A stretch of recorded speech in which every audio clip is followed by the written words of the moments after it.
আমার কাছে মনে হয়েছে ওইখানে থেকে যারা ভোটের বিবেচনায় বড় বড়রা তারা উচ্চকক্ষ যখন আলোচনা যাচ্ছে হোক না একটা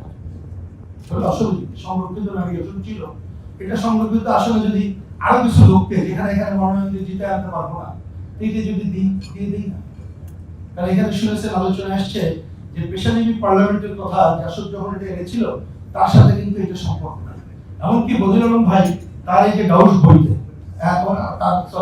আমাদের সংস্কার কমিটি একা বলা উচিত না, যেখানে বলেছে তাতে কিন্তু 50-50 বা যেভাবে ওনারা বলেছিলেন পেশাজীবী অন্যদের কথা 30% নারীদের কথা অন্যান্য, সেটাও কিন্তু এখানে এবং ঐক্য পরিসরে আমরা যখন এটা প্রস্তাব আছে একটা আলোচনা হোক, একটু অ্যাডজাস্ট করতে পারি কিনা, আচ্ছা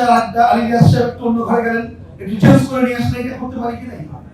আর এটা তো আমাদের বড় আবিষ্কার যে রাষ্ট্রবিজ্ঞানী আমাদের দেশে এখন কাজ করার লোক খুঁজে পাইনি, বিদেশ থেকে বিশ্ব রাষ্ট্রবিজ্ঞানী সহ নেই, তাদেরকে দিয়ে আমরা কাজ করছি আর কি। সেই অবস্থার মধ্যে কিন্তু এই আলোচনা এসেছে। আমি এটা আমার মনে হয়েছে প্রতিটা মিটিং আমি ছিলাম তার থেকে ব্যক্তিগতভাবে আলাপচারিত হচ্ছে সেটা থেকেও বলছি অনেক দলে সব দলের কথা বলছি না, এরকম অ্যাটিটিউড আছে। আরো অনেকের অ্যাটিটিউড আছে, আচ্ছা ঠিক আছে নিম্নকক্ষ এখন যে সিস্টেম